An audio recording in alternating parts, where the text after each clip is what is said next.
The following is a presentation of iRacing on PTR TV. We'd like to thank all of our channel partners for their support. Please like and subscribe to the channel, and we hope you enjoy today's broadcast.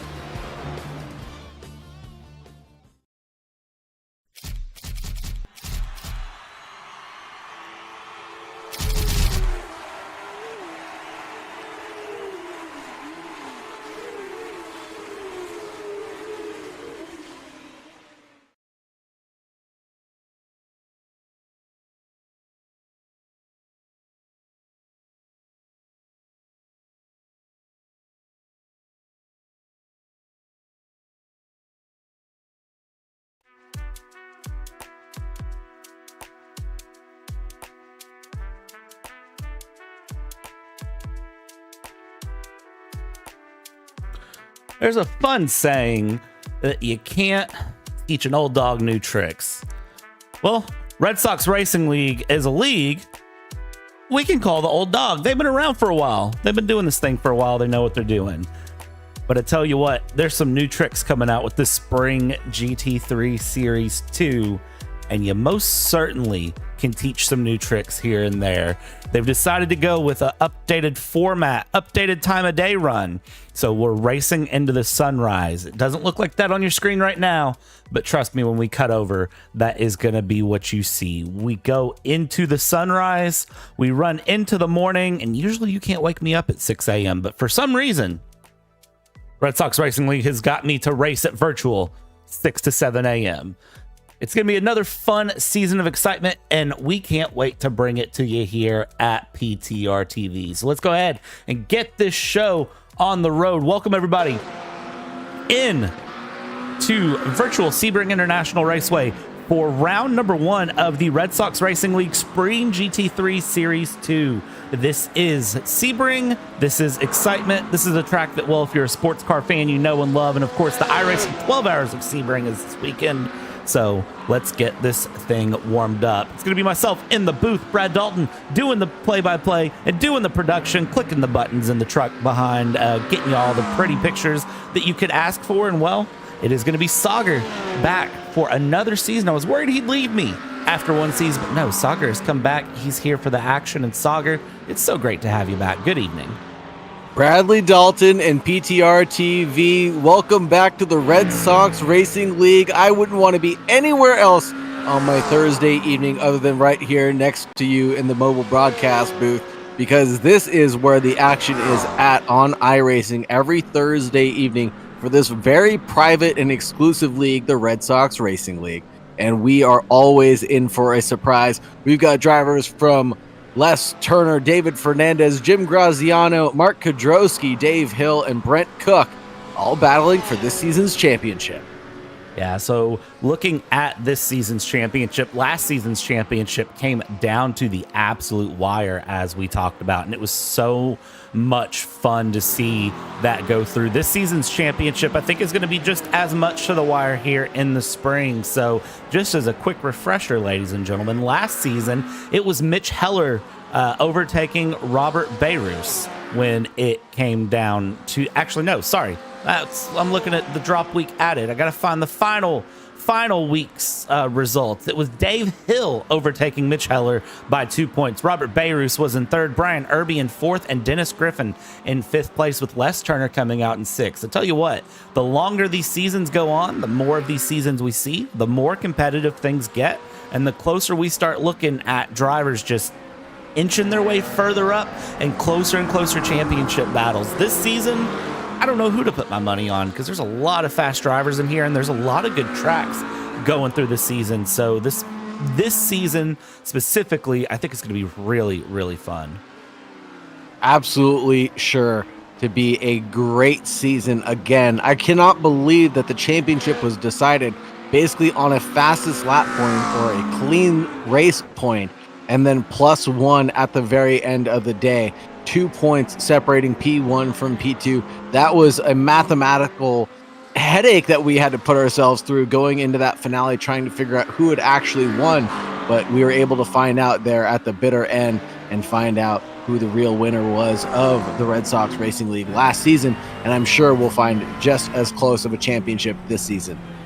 It's going to be great to see. And this season, just so you are aware, since we've had 3 weeks off, let's talk about it, because the next 6 weeks go pretty fast as we have this beautiful Whiplash Sim Cam on board here with Mr. Cook in the McLaren, sending things through nice and hard through Sunset Corner.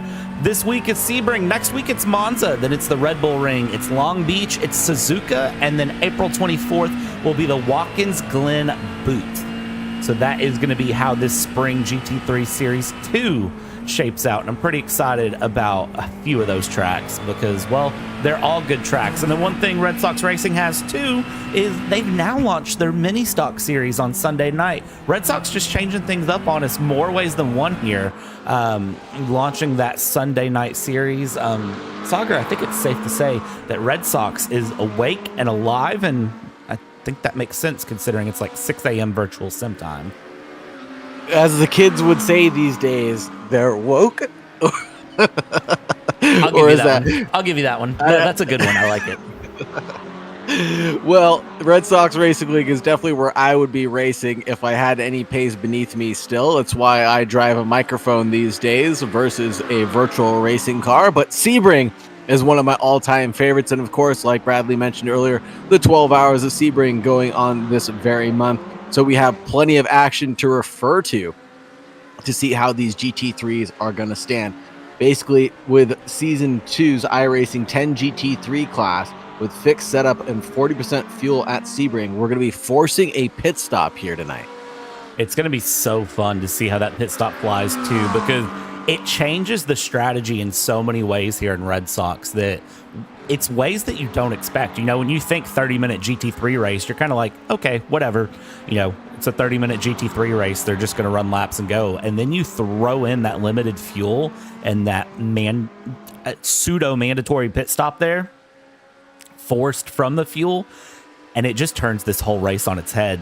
We've seen strategy absolutely make the difference here on the race. I really enjoy seeing how that goes through currently.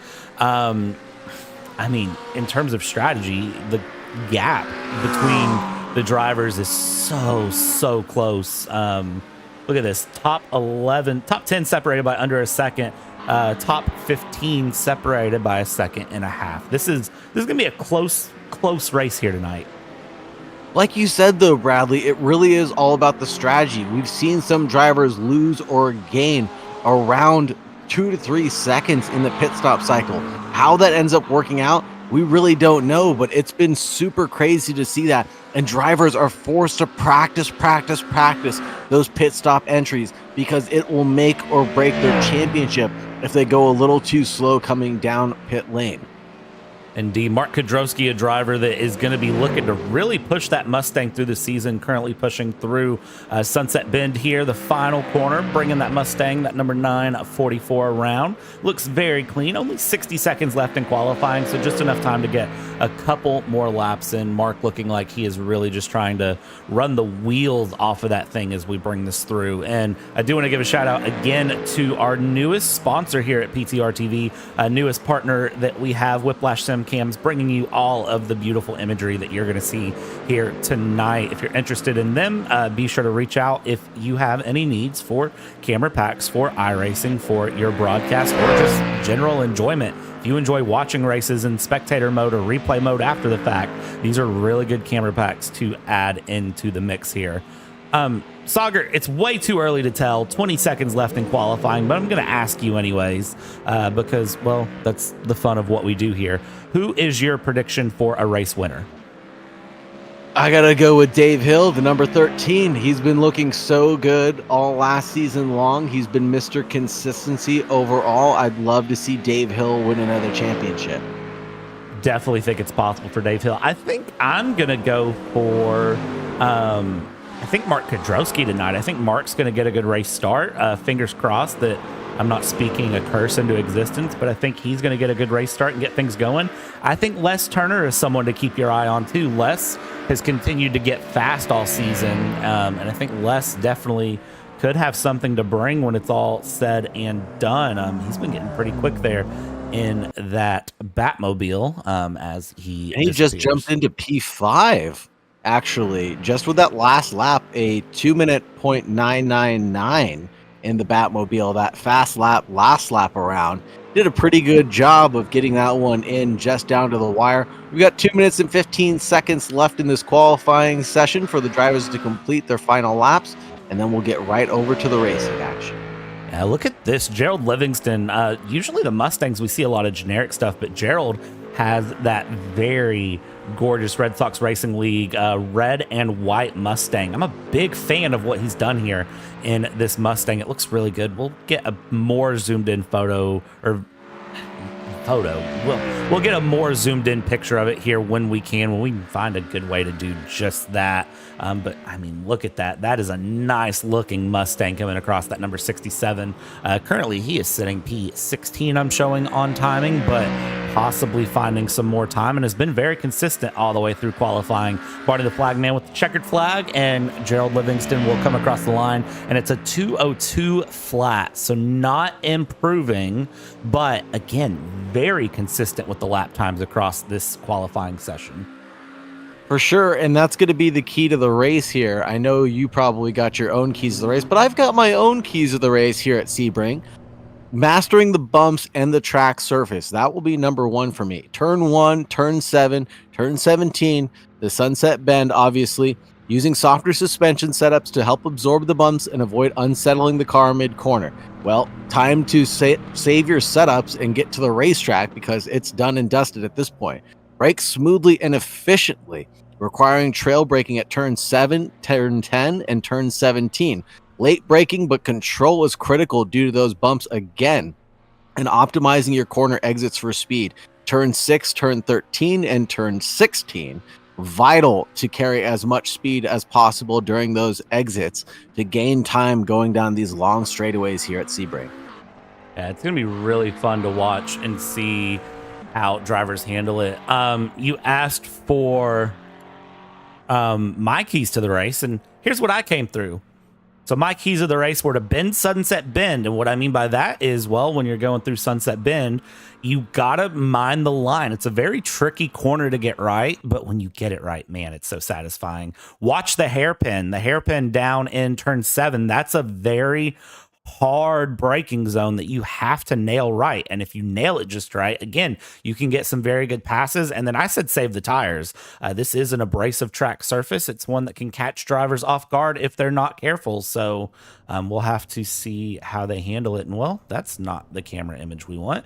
This is the camera image we want as we go to our starting grid here. Brent Cook, Robert Cansey in P1 and P2. From there, we're going to go Dave Hill and Dennis Griffin, P3 and 4. Les Turner, the boss man, in 5th. David Fernandez in 6th. Jim Graziano in that classic Tag Heuer Porsche. I'm so glad to see them with Formula One in P7, and Mark Kudrowski in 8th. Alex Bentley Dean in P9, and well, the mystery machine of David Barry in P10. P11, Nathan Lafayette, and P12, Sheldon Rosenbaum. From there, we're going P13, Todd Marion Pietri, Brian Irby in 14th, Dwayne McCarthy with a Buc-ee's livery this time. Hold on. Is that correct? A Buc-ee's livery? Just while you catch me off guard, Dwayne, in P15, and there it is. And then in P16, Gerald Livingston, again in that Red Sox Mustang. Kevin Kyle in 17th, Bill Paul Lucky with the Flames in 18th, and then Mark Berry in 19th. Ed Sutcliffe finds his way into 20th, and Mark Agee in 21st place. 21 cars on the grid, and well, I like Buc-ee's. There's a Buc-ee's 10 minutes from my house. I'd like to say I'm blessed by that, but if you've never had Buc-ee's, it's pretty sweet. I've never had Buc-ee's. What kind of hors d'oeuvres do they serve at Buc-ee's, that fine establishment?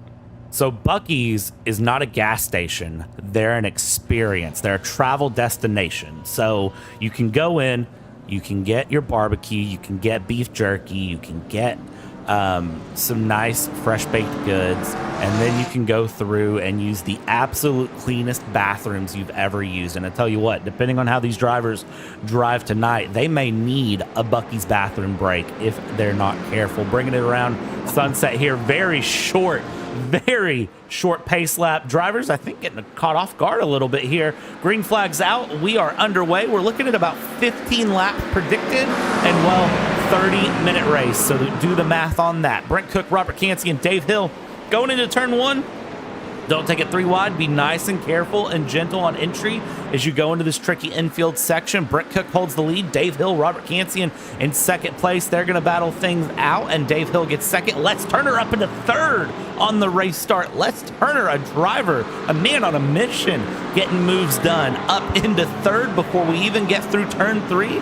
Brian Irby battling it out for 12th place in the background. Plenty of battles through, but man, Sagar, what about Les Turner showing up to show out? Amazing start for Les Turner. Amazing start for all the drivers. Seeing them go 2 wide all the way up to Gurney Bend was quite impressive. And I don't think any one of these drivers had any contact with anybody. And that's super impressive. And they're still 2 wide as we approach Cunningham Corner. And they won't stop now. They're going to keep on battling as we see these 2 drivers go side by side. Porsche on Porsche. Violence, I think not, at the Red Sox Racing League. Yeah, that was Graziano and Rosenbaum battling it out, and Rosenbaum able to get past Graziano. We're going to check back in up here because look at this. Les Turner still in this battle side by side with Robert Cansey. Cansey does get the run here, but Les Turner has a very good line, is going to try to hold off David Fernandez as much as possible as we head down towards the Ullman Straight. As they come through, look at the wide line they're going to take. That is not track limits as much as I wish it was. It is not track limits to run a little bit wide there. And now, as we run through into this sunrise down towards Sunset Bend, Les Turner down into 4th, but still up a position on the start, was in 3rd temporarily. I tell you what, getting a move on, getting things pushing, and absolutely, we have some cooks in the kitchen tonight.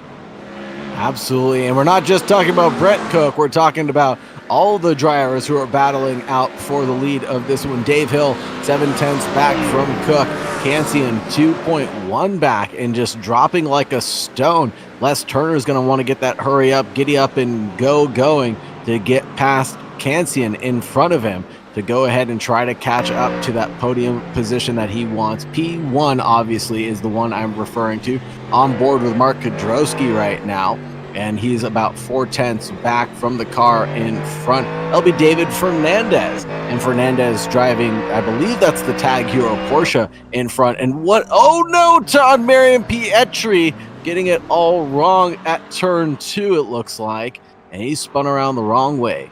And we'll get a PTR TV replay of that here to see what happened, because I believe Mark was involved in an incident as well. This is Mark early on. What happened to him there in the back? It says that he was involved in a crash and just a bit of snap rear oversteer. And then let's see, Sheldon Rosenbaum had a moment here. Marion Pietri had a moment. This is Rosenbaum from up in 5th place, and that's through Sunset Bend, just asking a little too much of the rear tires. They don't want to do that, and unfortunately that's what you get. And then what happened with Marion Pietri? Well, it wasn't a rejoin error, so let's find Marion Pietri. Marion Pietri goes past the scene of the crime, keeps things going, and it looks like Marion Pietri actually just, again, I think just overcooking the rear tires and losing it on his own as he goes through. And it looks like one last moment here. Bill Lucky has gotten not so lucky and has had to check up there after the fact. So that is everything you missed there through those couple of corners. We'll go back to live pictures here,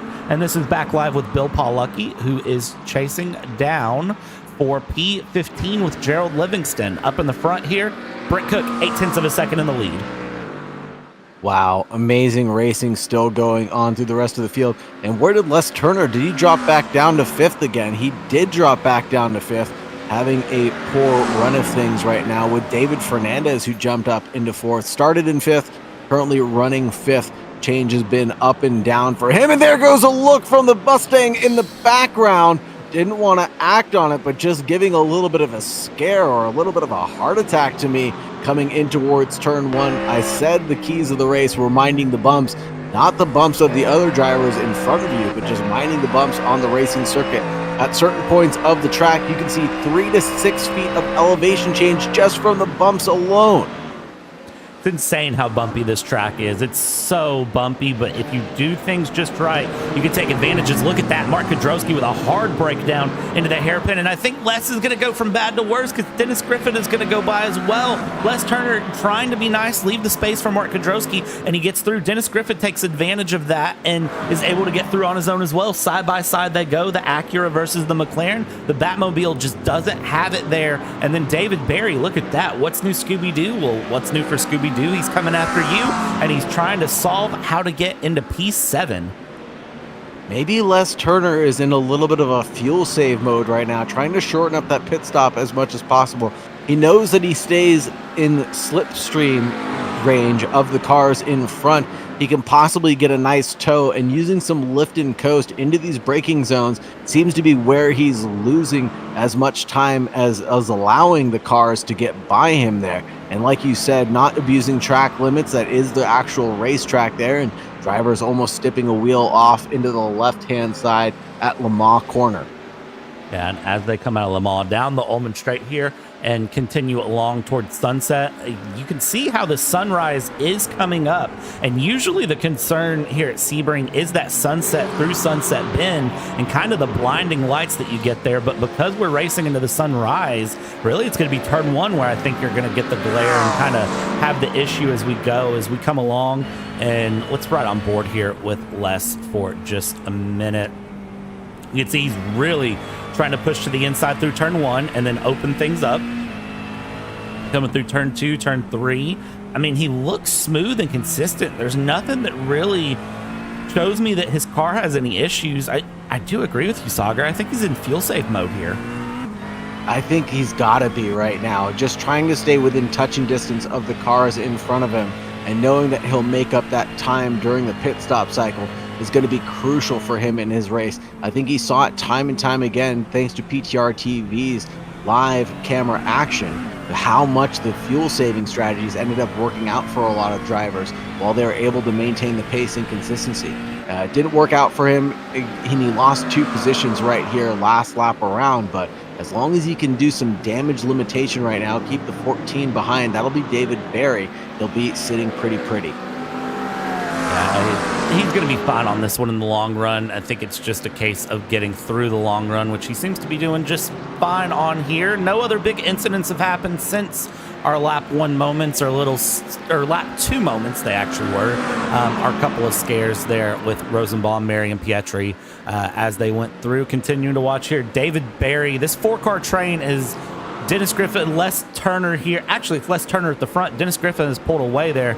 David Barry, Jim Graziano, Alex Bentley-Dean, and now Brian Irby is going to be joining in right in the rear. So that is a 5-car train here behind Les. And it's not, Les isn't off the pace, all things considered. He's just, again, I think he's just really playing the strategy card, which I do like here as we come through sunset yet again. Continue this through. We've already gotten 10 minutes in and about 20 minutes to go. And the question is, Sagar, you have to make a pit stop. You have to for fuel and go in and out. When do you do that? Earlier, later? What's your comfort with that pit stop strategy? As late as humanly possible, especially if you're a front runner in one of these packs. You want to pit as late as possible, run that fuel load as low as you can possibly get it, maximize the amount of time that you're going to basically be running with the lowest amount of weight possible, because iRacing does that so well, mirroring how much weight you're carrying via the fuel you're wearing on your car. So I think you just want to just do that as much as possible, because if you pit too early, you basically be riding around with half a tank of fuel and then another half tank of fuel, which makes no sense. Yeah, I kind of take the opposite approach. I like getting my pit stop out of the way and knowing that I'm good on fuel so I can push. It can result in a little bit more wear of the tires, but I like taking it a little bit earlier. We've seen drivers do a variety of strategies. I think the earliest pit stop we had last season was someone pit 6 minutes into the race, took their pit stop, and then floored it for the rest of the race. So we've seen people wait to pit with just 2 to 3 minutes to go. So anything is a valid option here if you can make it work. That's the big key, is what can you do to get your car to the end, because you can't win it if you ain't in it, as good old Corey Silva says on the channel, as we come through here and continue to just watch this battle. Checking it up front, Robert Cansey and David Fernandez, they've started to catch with each other. The Porsche GT3 and the Porsche GT3 here in third and fourth place respectively. They are separated by just about half a second. Amazing that we're still seeing these really close battles on track. Robert Cancian and David Fernandez, Les Turner, David Barry running that train of around 4 cars there. And we're also seeing Nathan Lafayette about half second away from Brian Irby, the battle for 11th and 12th position. A couple other drivers separated by around 1 second, but we're going to keep our eye on this Porsche battle as it continues to rage on. That we are, as that Porsche battle comes through your screen there, through pictures, and really looking at it, the advantage does go to David Fernandez. David Fernandez was a half second faster on his last lap, and his last lap was the best lap he had. So he is finding pace, he is finding time here as he pushes that Porsche to its limits here around Sebring. And really, as the sun comes up, I think these drivers will get slightly more comfortable with the track. Even though it can be grippier with the sun down, there's just something about the sun coming up, not relying on the headlights to spot your braking zones, to spot your points, and being able to just really look out ahead, use the sun, and push that car and know that you can see the whole track. But it's a mentality shift, I think, is really what that comes down to, and it makes a big difference, bigger than you would think. Behind here, Mark Kudrowski is under some pressure from Dennis Griffin. He is not having the best run at the moment. Mark Kudrowski a little bit down on pace, it appears. He's still running pretty comfortable, pretty confident in the Mustang, but he is just trying to push a little bit more, and Dennis Griffin trying to find a little bit more as well. We'll see who wins this battle of attrition. 100%. It drives that confidence up through the roof when you start seeing that sun come up and you can start feeling your braking zones get a little bit warmer, and as well as the temperatures rise a little bit. Track temperature is around 70 degrees Fahrenheit right now. The air temperature is 69 degrees Fahrenheit. Nice. Weather right now is clear. 6 laps into this race with 17 minutes and 55 seconds remaining. Yeah, it is some very nice weather here around Sebring. 86% humidity, which surprisingly is not that bad. And I think Mark Kudrowski just got caught out by some bumps through Sunset. If you caught that, it was very subtle, but you could see the car get slightly upset down the main straight here. And look at this. We're about to have a 3-car battle for P2, because Robert Cancian is now just a second off of Dave Hill. Robert Cancian there, and then of course Dave Fernandez still battling. Les Turner's still under pressure here, but holding 7th place. He's down to 7th from 5th, but I tell you what, Les Turner, I don't know how wide a McLaren actually is, a McLaren 720S GT3 Evo, but doggone if Les Turner doesn't know how to make this car as wide as humanly possible. Yeah, he's making this thing as wide as Sebring will allow him to make it go, because Les Turner is just driving the wheels off it. David Barry, that last lap around, was 0.2 faster. We all know catching is one thing, passing is a completely different ball game, but he's got 3 other cars that are trying to make a move, and Les Turner goes a little bit too deep there, and the Scooby-Doo is the one that loses out, and he loses 2 positions to the cars behind, falls in single file line, and we have the red Mustang lurking in the background, wanting to jump on the number 14 of David Barry, but not doing it on this occasion. But that was very, very close to being Les Turner's demise, but it ended up being David Barry's. This is a 7-car battle for position that we currently have on our screen. So let's look at this. So you've got Les Turner, that lead McLaren, Jim Graziano in the Porsche, Alex Bentley Dean in the Mustang in 3rd, the Scooby-Doo of David Barry there in 4th. Behind him is Brian Irby in a Mustang, and then you have Nathan Lafayette in a McLaren, and then you have Dwayne McCarthy in the Corvette, in the Buc-ee's Corvette, running out there in 13th place. But this is a big battle, and it goes to show there with what just happened to David Barry. If you are not careful, you're going to have a very, very bad day. You're going to drop positions very quickly when things are this closely contested. So you just have to watch it here. Les Turner coming through Sunset yet again, coming off of the exit of Sunset. Is he able to hold on to it? And again, Sunset is dangerous on the sunrise. And and I believe we have drivers already pitting. Les Turner straight into the pits, followed up with David Berry. Early pit stop for them with 15 minutes to go. Very interesting to see them come into the pit stops this early in the race. It must be something that they've calculated, knowing that they could pit now and still be fueled up for the remainder. They're splitting this one pretty much down the middle, 50-50, right at the 15-minute mark here, and drop he is. And that'll be a very quick pit stop, 8.7 seconds, but not as quick as David Berry, 8.5 seconds. But the transient time is going to be what makes or breaks. And look at that driver helmet, the skull from the Batman car is what I saw when we were coming down pit lane. Beautiful camera shots that we have here. These are absolutely amazing. Yeah, again, if you want to get in on these camera shots we have here, you're a broadcaster, you're a producer, you like making clips, or maybe you just like watching the replays of your races and reminiscing on how well you did in your first race win. If you're me, it was an open wheel modified at Boston.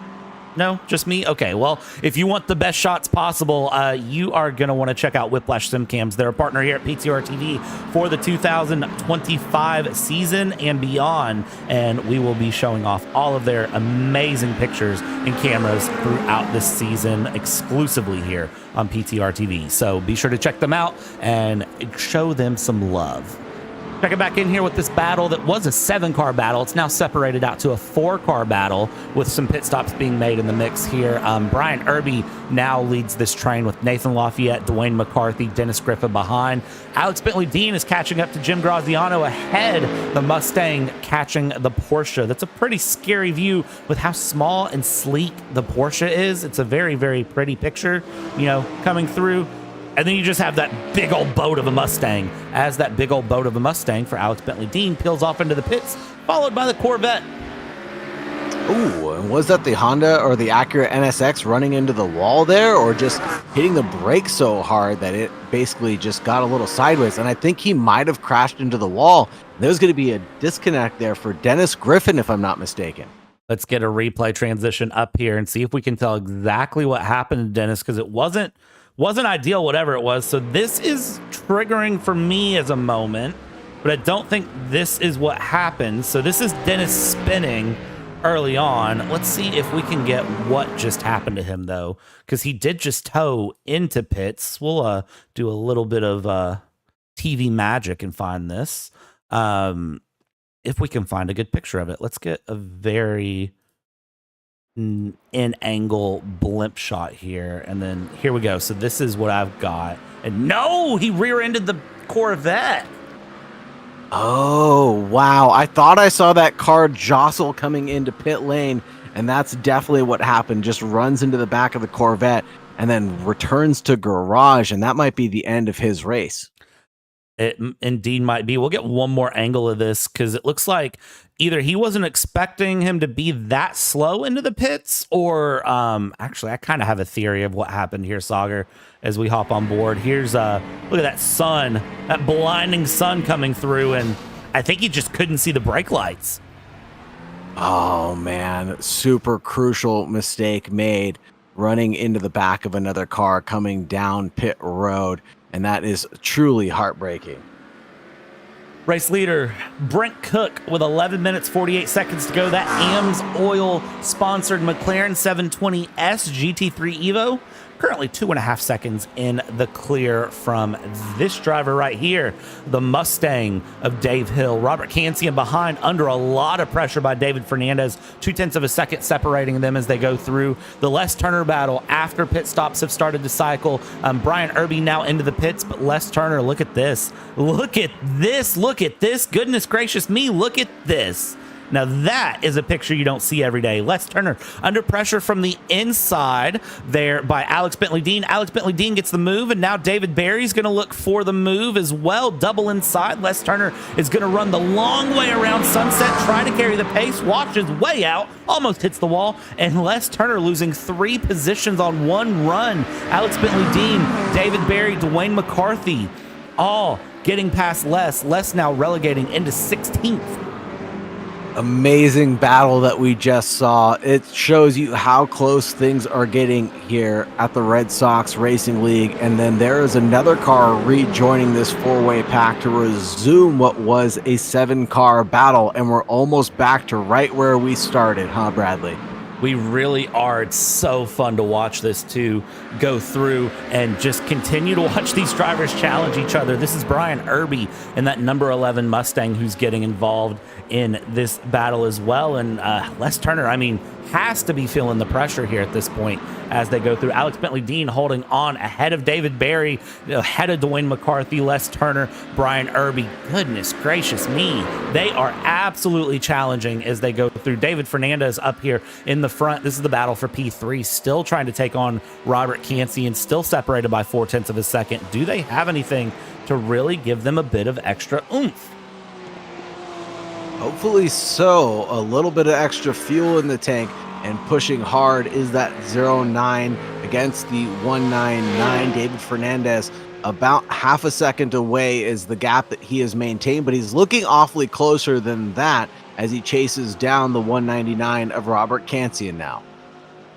Continuing to push here, trying to look for a move, looking inside, looking outside. Doesn't look like really finding anything to add to the advantage there. We hop on board with the Porsche of David Fernandez just to see kind of what he's doing, what he's trying to do. He's pushing, he's challenging, moving this car along. He loses a little bit through the infield here, but he's not too far off. Meanwhile, more pit stops happening in the background here. Nathan Lafayette's in, Kevin Kyle is in, Bill Paul Lucky is in. So plenty of drivers coming into the pits right now and getting their cars done and dusted and getting that one pit stop out of the way as they'll join in. And, well, watch this driver right here, Les Turner, who's going to join into the melee. Holy Toledo, that was a close rejoin. Of course, turn one basically bleeding off into the pit lane rejoin area. And wow, we got another battle, or is this for lap traffic? I can't tell. This will be Mark Kodrowski and Todd Marin-Pietri coming in towards the infield now. And it looks like the battle between them has finally settled down, and the Ford Mustang of Mark Kodrowski is in front of Marin-Pietri. That he is. He's able to get that pass done. I think, again, taking advantage of that pit stop traffic going in and out. David Barry now trying to pull a bit of a gap here. Alex Bentley-Dean trying to just find some time. 8 seconds separates Alex Bentley-Dean to Marin-Pietri and Kodrowski's battle. Again, Les Turner, though, he was so quick in qualifying, and it feels like with the sun coming up, this thing has just put concrete bricks into the back of this McLaren. It's just not had the same pace we saw in qualifying. Now, I am the biggest proponent of qualifying is not everything, but man, you gotta say qualifying had a good shine there on Les. Yeah, he definitely found a really good lap on that final lap. Maybe it was just something he was unable to reproduce time and time again. We're seeing his lap times around the 203 mark, 203.5, but his fastest lap being a 201.9, which I think is faster than his actual qualifying run, but he must have been getting a little bit of a helping hand of that slipstream from the cars around him. And then there goes a look from Nathan Lafayette up the inside line on Les Turner as we approach turn 17, Sunset Bend, and it's going to be side-by-side battle. Les again washes wide, allows that other car to come through, and I don't think this is going to be a battle anymore. I think it's done and dusted. I would agree with you there. That battle getting very quickly sorted. More pit stops are in the works. Lots of drivers getting their pit stops in and out here. Brent Cook included, showing having some lane time. I don't know if that's accurate or not, but all of the drivers trying to get their things situated, get things moving and grooving here. Brian Irby trying to still chase down Les Turner. These gaps are very, very close all the way through. These, again, Red Sox they always impress me with how close the racing is. They don't leave anything for change. And the thing is, with this league as small, as exclusive as it is, they can really, really push and challenge because all of these drivers have been racing with each other for a long time. They know each other really well, and they're all very, very fast and very friendly. They get along so well that they can push and challenge. And, we see that tight, close racing really show off on track. Les Turner still getting pushed by Brian Irby. Now Sheldon Rosenbaum and Kevin Kyle in the background joining for company. Let's just make this 2-car battle a 4-car battle really quick. Absolutely. Very true, Bradley Dalton. You're not wrong. The cars just turning into magnets and dragging each other along the racing circuit together. We're finding cars just in these deep, steep packs of vehicles that seem to just get unseparated from each other like magnets do, just constantly attracted to each other, not repelling each other away like you would see in a public lobby and bouncing in.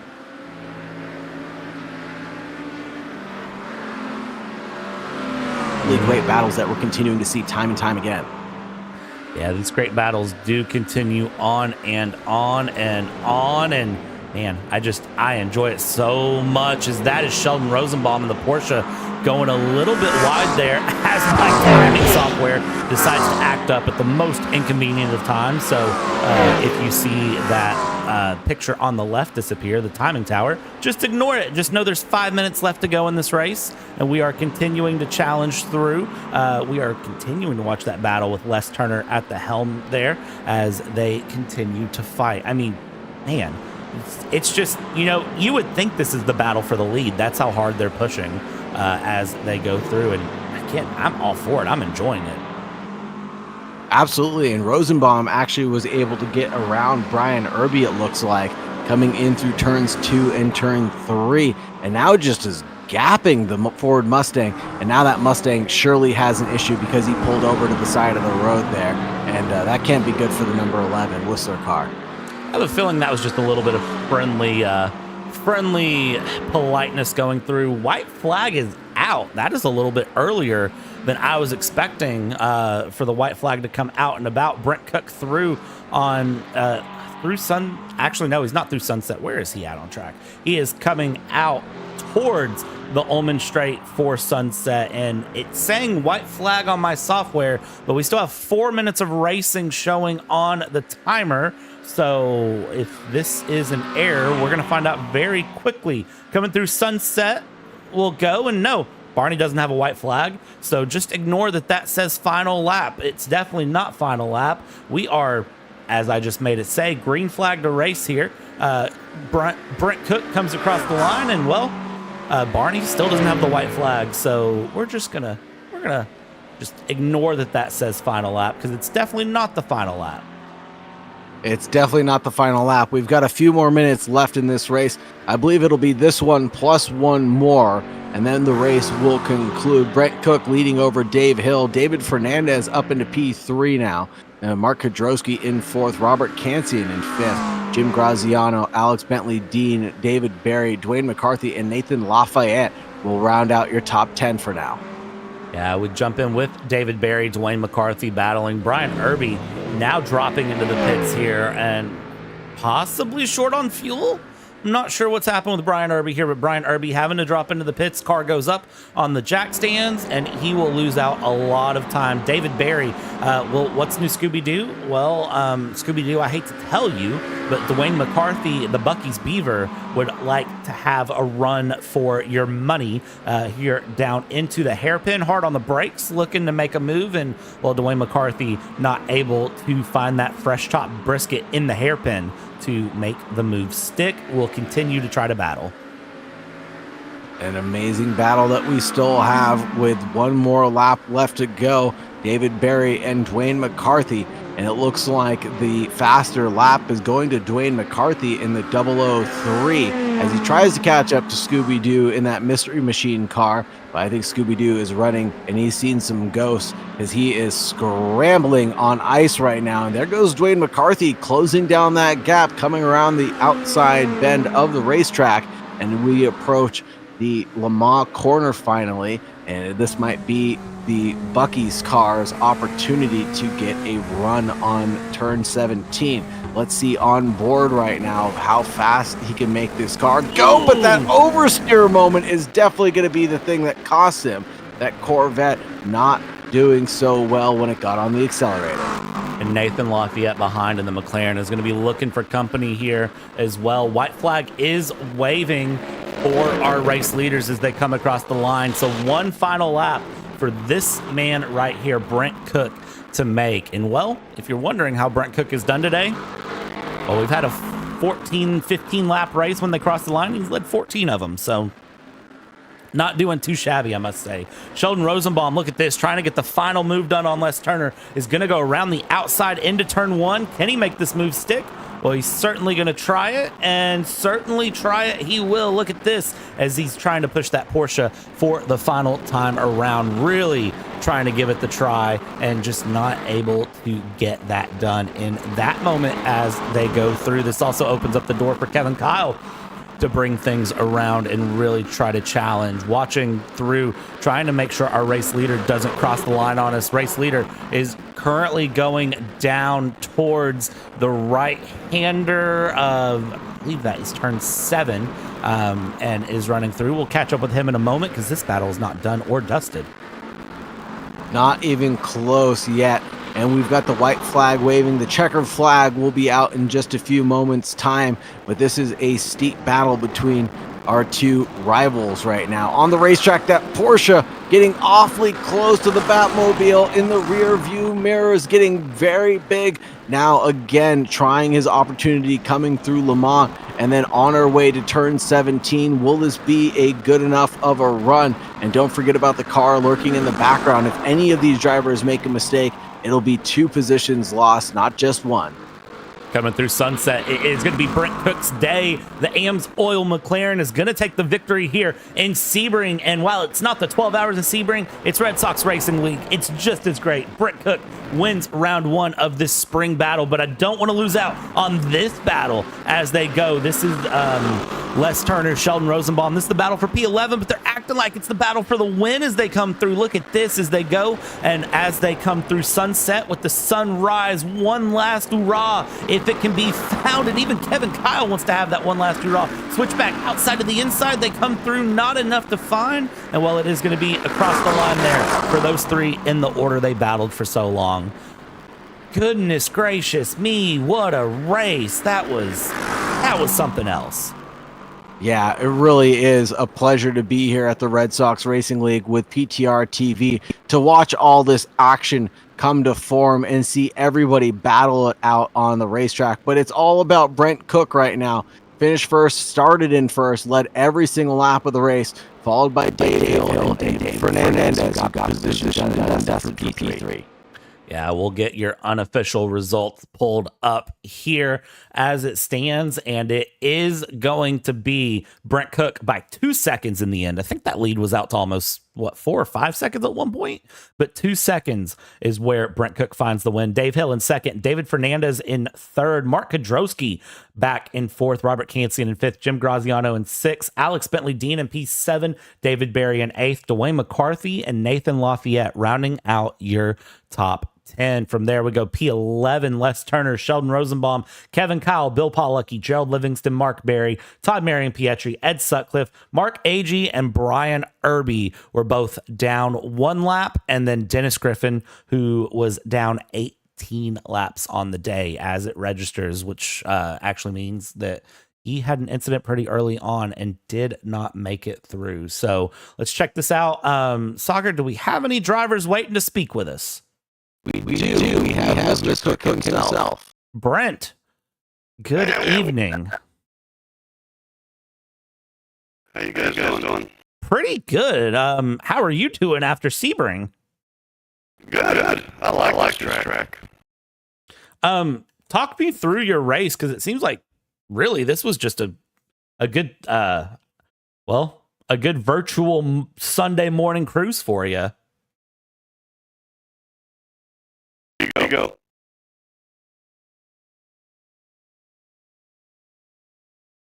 Brent, are you there? Yeah, I'm still here. Okay. Yeah, talk me through your Sunday morning cruise here around Sebring into the sunrise. I don't know if I called it a cruise. I had Dave behind me that whole time, but it's definitely hard. I don't remember the turns, but there's a couple of turns backside of the track. It's definitely hard to see after the sun came up. Well, it was fun to watch through, and I got to ask, looking at this season as a whole, what does this kind of say for you going in through the rest of this season? Well, I'm trying to try my best to finish in the maybe the top three, maybe. I don't want to put myself, up there. These guys have been racing in this league for a long time, but that would be my goal, finish in the top three for the season. I mean, I think you're on the right path to be there. So, I mean, Sagar, what do you think? I think he's on the right path.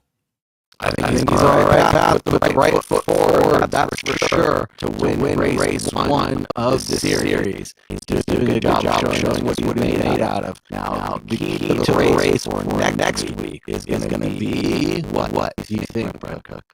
What track is it? Oh gosh, it just went out of my mind because you asked. That's how my day's going. Monza. I don't even remember which Monza. Oh, okay. Well, Monza's. I'm not as good at Monza as I am Sebring. Let's just put it that way.